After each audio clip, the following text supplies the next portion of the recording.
Halo semuanya, welcome back to Podcast, seri spesial dari POV BK. Karena setiap cerita punya sudut pandang. Oke, teman-teman, di sini kita bakal nemenin kamu semua ngobrol santai tapi penuh makna tentang kehidupan mahasiswa, kesehatan mental, sampai isu-isu hangat yang semuanya tentu saja dari perspektif yang dekat sama kamu. Bareng aku, Ilham Lahia, yang bakal nemenin kamu melihat berbagai hal dari berbagai sudut pandang. Jadi pasang earphone, cari posisi ternyaman, dan kita mulai ngobrol dengan bintang tamu kita yang sangat keren hari ini. Selamat pagi Kak Nizar. Selamat pagi Mas Ilham. Oke, teman-teman, jadi Kak Nizar ini adalah Wakil Ketua Umum Peer Counseling Corner-nya UM nih. Oke, untuk lebih lanjutnya, silahkan Kak Nizar memperkenalkan diri sendiri ya. Baik, halo semuanya. Perkenalkan, nama saya Nizar Zulfiqar Lazar. Saya dari Program Studi Bimbingan dan Konseling Angkatan 2022. Di sini saya sebagai Wakil Ketua Umum Peer Counseling Corner UM tahun 2025. Oke, teman-teman. Jadi Kak Nizar ini angkatan 2022. Offering apa, Kak? Offering B sama Oke, kan, Mas? kita sama offeringnya ya, teman-teman. Iya, Ya. kebetulan Oke, sama. sama-sama B22.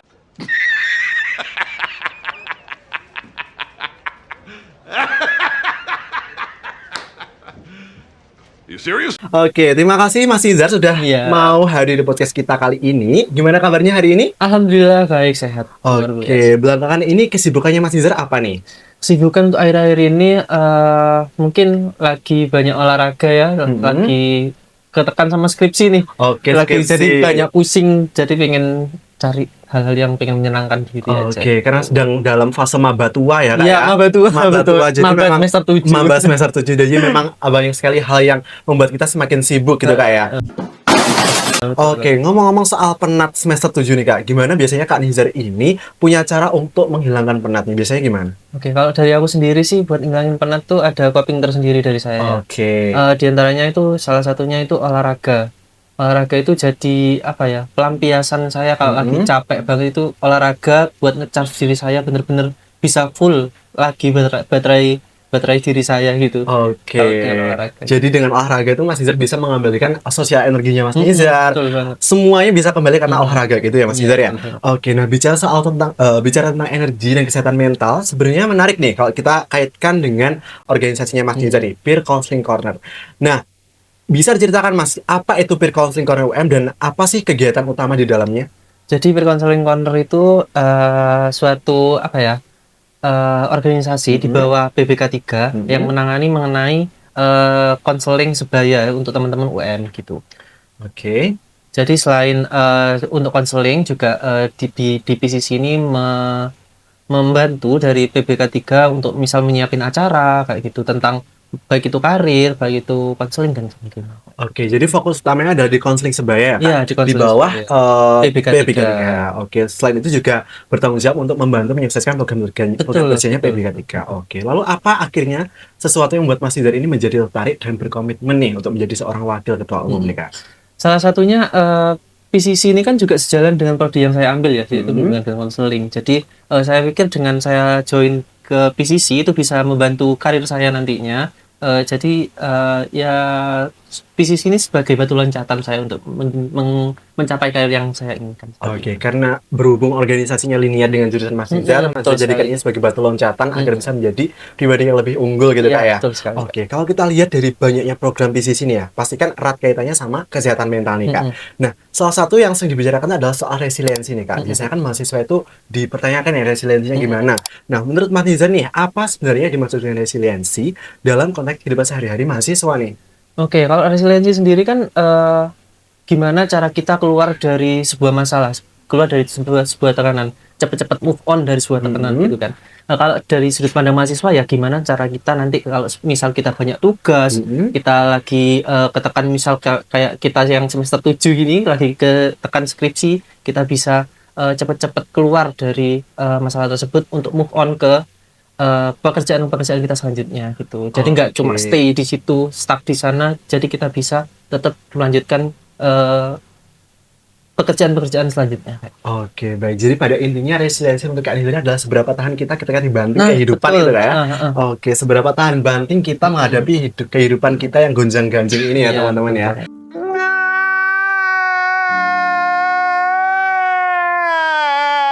Oke, lalu kenapa Kak resiliensi itu jadi penting untuk dimiliki, apalagi di tengah tuntutan kuliah dan juga kehidupan kampus yang tentunya banyak banget hal yang perlu diselesaikan nih Kak. Kenapa kok resiliensi ini benar-benar penting untuk mahasiswa ya? Hmm. Kita kan ya seperti yang Mas Ilham katakan tadi, kita harus jadi mahasiswa yang tahan banting nih. Gimana cara kita cepat-cepat move dari yang masalah-masalah kita yang lama untuk tetap bisa mencapai tujuan-tujuan kita selanjutnya gitu. Jadi Oke. biar kita bisa mencapai tujuan selanjutnya ya kita harus punya resiliensi yang besar nih supaya kita nggak stuck di masalah kita yang saat ini gitu. Oke, karena tidak semua rencana itu akan berjalan sesuai dengan Iya, harapan betul kita gitu banget. kan. Jadi itulah pentingnya resiliensi biar kita cepat-cepat move on dan bisa mencapai tujuan kita dengan baik kayak gitu Kak seperti ya. itu. Oke, dari pengalaman Kak Niza selama di PCC nih, ada nggak contoh nyata bagaimana resiliensi itu dapat membantu mahasiswa menghadapi situasi sulit? Mungkin dari cerita pribadi saya saja ya, Hmm. di mana saya kan ya juga ada tugas di kampus, tapi juga ada tugas yang harus saya selesaikan juga di organisasi. Oke. Ya, gimana caranya saya itu keluar dari masalah-masalah misal banyak tugas di Oke. kampus, tapi kita harus tetap mengerjakan tugas yang di organisasi juga. Itu kan kita harus membutuhkan resiliensi yang besar. Oke. Kalau kita resiliensinya rendah, itu pasti kita akan stuck di salah satu saja dan malah akhirnya semuanya berantakan, itu nggak sesuai dengan jalur yang sudah kita rencanakan Oke, gitu. jadi memang resilient itu sangat penting ya. Iya, betul Dari contoh yang diberikan Kak Isa tadi bisa dilihat bahwa resilient itu memang sangat penting agar kita bisa menjalani kehidupan dengan optimal gitu Kak ya. Oke, tapi tentu saja resiliensi itu nggak cukup Kak. Kalau bisa tidak disandingkan dengan hal yang lain nih. Kadang ada momen darurat ketika seseorang itu butuh pertolongan pertama dalam aspek psikologis nih Kak. Nah, disinilah konsep psychological first aid itu Iya, muncul Kak betul. ya. Nah, banyak orang yang mungkin belum paham apa itu psychological first aid nih teman-teman. Nah, mungkin Kak Isa bisa jelaskan ya apa itu PFA atau psychological first aid itu. Sebenarnya psychological first aid itu sama kayak P3K. Kalau P3K kan kita di tubuh kita, misalnya habis kecelakaan, kita harus cepet-cepet tahu apa yang harus dilakukan gitu. Oke, lebih ke fisik Kak ya. Nah, berarti ya? lebih ke fisik. Kalau psychological first aid ini lebih ke psikologis kita. Gimana cara kita mengatasi kalau ada mungkin teman atau diri kita sendiri, bahkan untuk bagaimana menangani kalau kita sedang ada masalah situasi sulit dalam psikologis kita. Oke, jadi singkatnya PFA itu adalah P3K, namun bukan pada fisik, tapi pada aspek psikologis gitu Iya. Kak ya. Oke, lalu apa sih perbedaan PFA ini dengan konseling profesional atau terapi psikologi yang dilakukan oleh psikolog nih Kak? Oke. Perbedaannya kalau PFA itu semua orang bisa melakukan ya, sama kayak P3K tadi.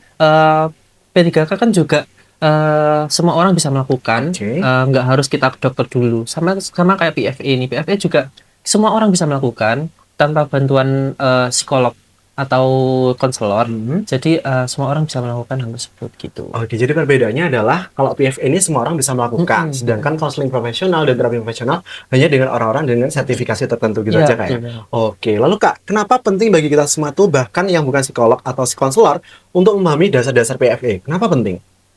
Ya karena itu tadi Kak, sama aja kayak kita P3K. Kalau ada temen yang misal sakit psikologisnya, gimana cara kita buat membantu temen itu, membantu sebatas di awal saja sebelum masuk ke konselor atau psikolog profesional gitu. Jadi kita harus benar-benar bisa memahami PFA itu seperti apa agar kita bisa dapat membantu teman kita gitu. Oke, karena PFA ini sangat penting Kak ya. Oke, bisa dijelaskan Kak, gimana langkah-langkah sederhana PFA ini bisa dilakukan mahasiswa ketika melihat temannya yang sedang dalam krisis Kak? Oke, mungkin ada 3 tahap Kak sebenarnya dalam PFA ini, yaitu look, listen, and link.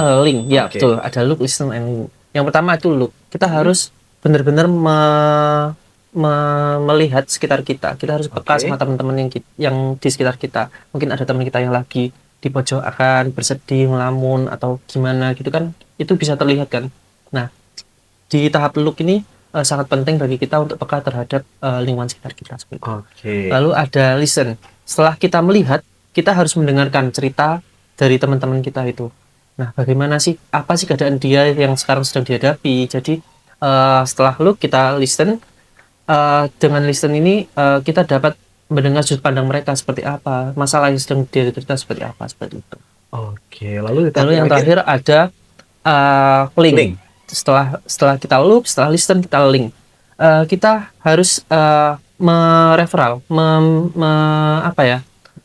menghubungkan ke konselor profesional atau ke psikolog agar teman kita ini mendapatkan penanganan yang lebih intensif gitu.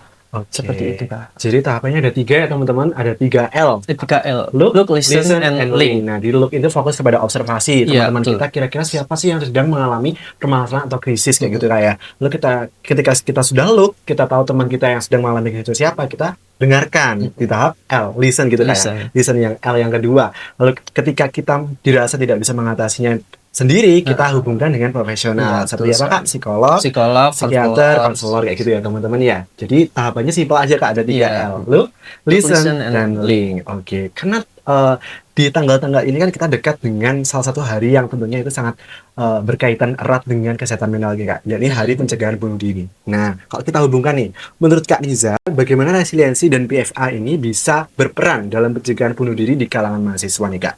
Oke, kalau menurut saya sendiri, bunuh diri sendiri itu kan salah satu hal yang menjadi pemicunya itu orang tersebut tidak bisa resilience terhadap sebuah tekanan seperti itu, Kak. Jadi dengan adanya resiliensi yang besar, yang baik, pasti teman-teman juga bisa escape dari sebuah masalah yang sedang mereka derita, sehingga bunuh diri itu tidak terjadi. Nah, kalau memang teman-teman ada temannya yang memiliki resiliensi yang rendah, itu bisa teman-teman bantu dengan PFA ini, dengan psychological first aid ini, seperti itu Kak. Oke, jadi memang pencegahan bunuh diri ini sangat erat kaitannya dengan resiliensi dan PFA ya. Karena memang kalau kita tahu punya dasar-dasar pemahaman tentang PFA, ketika kita melihat teman kita yang sedang krisis Kak ya, kita tahu, kita dengarkan, kita lihat observasi, lalu kita hubungkan dengan profesional agar benar-benar tercegah itu bunuh dirinya kayak gitu ya Kak ya. Oke, lalu menurut Kak Nizar nih, tantangan terbesar apa yang biasanya dihadapi dalam meningkatkan kesadaran soal ini Kak di lingkungan kampus? Oke, untuk kesadaran sendiri yang sulit meningkatkan itu sebenarnya dari sumber daya manusianya, dari SDM-nya ya. Karena nggak semua orang bakal sadar kalau temennya lagi menderita masalah atau bahkan dirinya sendiri. Kadang teman-teman juga banyak yang belum merasa bahwa sedang ada pada tahap yang benar-benar rendah gitu, dengan resiliensi yang juga rendah gitu. Jadi ya kesulitannya itu di situ, di SDM yang mungkin belum peka terhadap dirinya maupun di sekitarnya, seperti itu. Oke, jadi tantangan terbesarnya adalah kurang aware-nya mahasiswa ya terhadap kesehatan mental sendiri. Bahkan ada yang sering mengabaikan dan memaksa diri di luar kapasitas diri sehingga tidak bisa resilient dan tidak bisa menangani krisis yang sedang dalamnya sendiri gitu ya Kak ya. Oke, lalu dari PCCUF sendiri Kak, program atau langkah nyata apa yang sudah atau sedang dilakukan untuk mendukung isu pencegahan bunuh diri? Untuk pencegahan bunuh diri sampai saat ini belum ada yang secara spesifik untuk menangani bunuh diri, tapi kita itu selalu membuka konseling setiap hari di jam kerja gitu. Jadi setidaknya dengan adanya konseling sebaya ini dan juga konseling dengan dosen ini dapat membantu teman-teman nih yang sedang ada dalam tekanan untuk lebih bisa keluar dari masalah tersebut dan terhindar dari bunuh diri gitu. Oke, jadi dari PCCUM ini memfasilitasi teman-teman yang mungkin sedang mengalami krisis itu dengan konseling sebaya maupun dengan konseling profesional Kak ya. Karena memang nanti bisa memilih teman-teman ya dari mungkin dari sesama mahasiswa atau dengan profesional begitu ya Kak ya. Oke, lalu gimana sih Kak cara untuk daftar di konseling sebayanya PCC itu? Oke, untuk cara daftarnya mungkin bisa buka nanti di Instagram PCC, di situ ada Linktree, nanti ada pendaftaran dari pendaftaran konseling, nanti tinggal milih konseling sebaya atau konseling dengan profesional dan menghubungi nanti ada admin dari PBK 3 untuk mengarahkan konseling selanjutnya. Oke, jadi silahkan dilihat di Instagramnya PCCUM gitu Kak ya. Nanti akan ada instruksinya di Linktree yang ada di bio-nya Instagramnya gitu ya Kak ya. Oke, kalau begitu Kak, biar makin praktis nih, mungkin bisa dibagikan tips-tips sederhana yang bisa langsung diterapkan oleh teman-teman pendengar kita hari ini. Nah, apa cara sederhana untuk meningkatkan resiliensi sehari-hari Kak? Untuk meningkatkan resiliensi sebenarnya kita harus menemukan coping yang tepat untuk diri kita. Kalau menurut saya, hal tersebut bisa membantu kita buat keluar dari masalah tersebut. Setidaknya untuk meredakan, tidak terlalu banyak dipikirkan gitu. Jadi dengan coping yang baik, kita pasti akan escape dari masalah tersebut dengan baik. Oke, apakah menurut Kak Nizar tuh coping itu harus selalu positif Kak? Kalau misalkan kita punya copingnya misalkan merokok gitu, misal memabukkan gitu kan, itu coping ya, tapi kan negatif. Nah, apakah menurut Kak Nizar tuh coping itu harus selalu positif atau bisa bagaimana Kak? Coping sebenarnya yang baik ya positif. Kalau kita ambil dengan coping yang negatif, pastinya tidak baik juga untuk diri kita, baik itu dari psikologisnya maupun fisiknya. Seperti tadi merokok atau minum minuman keras seperti itu kan, itu coping, tapi nggak baik untuk kesehatan kita juga. Seperti itu. Oke, baik. Jadi cara sederhana untuk meningkatkan resiliensi adalah dengan mengetahui coping yang baik Mekanisme dan yang tepat baik. untuk diri kita sendiri, dan tentunya dengan toping yang positif gitu Kak ya. Iya, benar. Oke, lalu bagaimana cara kita tuh bisa lebih peka Kak terhadap teman kita yang mungkin sedang berjuang dalam masalah kesehatan mental nih? Oke, untuk lebih peka mungkin kita harus benar-benar menjadi pendengar yang baik. Oke. Dengan kita menjadi pendengar yang baik, sebenarnya teman-teman itu hanya butuh didengarkan aja. Terkadang nggak perlu diceramai, kamu harus gini, nggak perlu gitu. Oke. Cuma butuh didengarkan dengan baik aja, mereka sudah puas dengan masalah yang sedang mereka derita. Oke, jadi kuncinya adalah menjadi pendengar yang baik ya teman-teman ya. Tapi memang kebanyakan teman-teman ini kalau misalkan dicurhatin malah adu nasib kayak. Oke, Nah, bagaimana iya. pandangan Kak Niza tentang itu? Sebenarnya gimana ya?